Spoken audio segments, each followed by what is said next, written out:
Bonjour, bienvenue sur la chaîne de Brist BD. Alors aujourd'hui je suis ravi de vous retrouver. En me promenant sur internet, je suis tombé sur un article du site Actua BD. Un article qui concerne tous les univers fantasy des éditions Soleil, avec notamment les Terres d'Aran. Les Terres d'Aran, donc les séries elfes, nains, orques et gobelins, mages. Et dans cet article, j'y ai lu énormément, beaucoup de très bonnes nouvelles pour tous les fans de ces univers-là. Alors je vous mettrai le lien en description de cet article, vous pourrez aller le consulter. Alors donc grosso modo, voilà ce que j'ai appris, mais avant on va resituer les événements chronologiquement. Alors au tout départ, l'univers fantasy des éditions Soleil est créé par Jean-Luc Istin. Et donc Jean-Luc Istin au début, il va lancer l'édition, la parution de 5 one-shots qui vont donc se consacrer à 5 races d'elfes différents. Donc ça sera le début de la série Elfes. Et devant le succès, le public est au rendez-vous. Devant le succès de ces 5 premiers one-shots, un deuxième cycle de 5 albums verra le jour, puis un troisième, etc. On connaît la suite. Dans la foulée de ce succès, le cycle nain est créé. Puis viendront très rapidement les cycles orques et gobelins et mages. Toutes ces séries seront regroupées sous l'appellation des Terres d'Aran. Les Terres d'Aran sont donc, on peut comparer ça à l'Europe. Tous ces peuples sont d'inspiration européenne. Aujourd'hui, Jean-Luc Istin crée un second pan à cet univers, et ça s'appellera les Terres d'Ogon.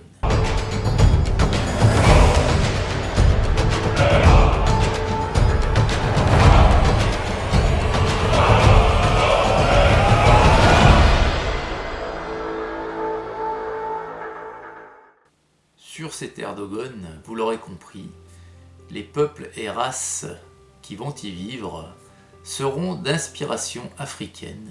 On peut donc tout simplement comparer ce nouveau continent, les terres d'Ogon, à l'Afrique.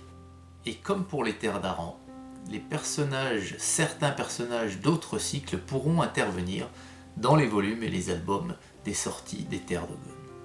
La preuve avec la parution de ce premier numéro, Terres d'Ogon Zul'Kasai, dans ce premier numéro, on peut y voir les elfes rouges. Ce premier cycle des Terres d'Ogon est prévu en 4 tomes qui sortiront en une année.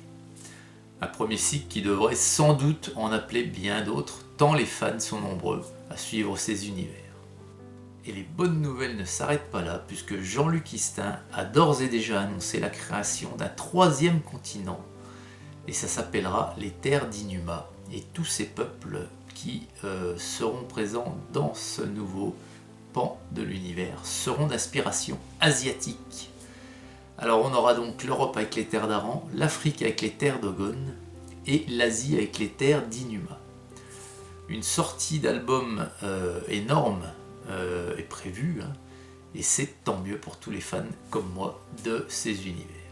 Alors avec toutes ces nouveautés, on est en droit de se poser la question de savoir si les sorties des séries actuelles des Terres d'Aran, qui regroupent donc les 4 cycles elfes, nains, orques et gobelins et mages, est-ce que les sorties vont continuer pour tout ça? Eh bien oui, Jean-Luc Istin a rassuré tout son public. Les sorties des séries actuelles vont continuer. Il a même annoncé une série de 6 albums pour les Terres d'Aran, un gros crossover, et ça va s'appeler les Guerres d'Aran. Donc ça sera 6 albums qui vont se suivre et qui vont être consacrés aux Guerres d'Aran, mettant en scène tous les personnages que l'on connaît déjà, et ça s'annonce vraiment grandiose. Alors, il faut savoir que pendant la parution de ces 6 albums, les séries Elfes et Nains vont arrêter momentanément leur production.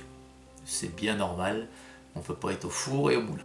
Ces 6 albums des Guerres d'Aran paraîtront entre mars 2023 et octobre 2024. Mais d'autres séries maintiendront le cap de sortie, je pense notamment à Mage qui a débuté bien plus tard que les autres séries, et Orques et Gobelins de même, puisque 15 albums sont prévus en 2023 et 11 en 2024. Les Terres d'Aran, les Terres d'Ogon et les Terres d'Inuma, ces 3 continents se regroupaient sous l'appellation du monde d'Aquilon. C'est vraiment quelque chose de magnifique, et pour ma part, je vais donc me concentrer sur ces séries-là pour mes futurs achats. Et bien que ça va coûter un budget, j'adore vraiment ces univers, et donc je sacrifierai d'autres séries que je faisais à côté pour pouvoir me consacrer uniquement à ça, parce que c'est vraiment ce que j'aime par-dessus tout.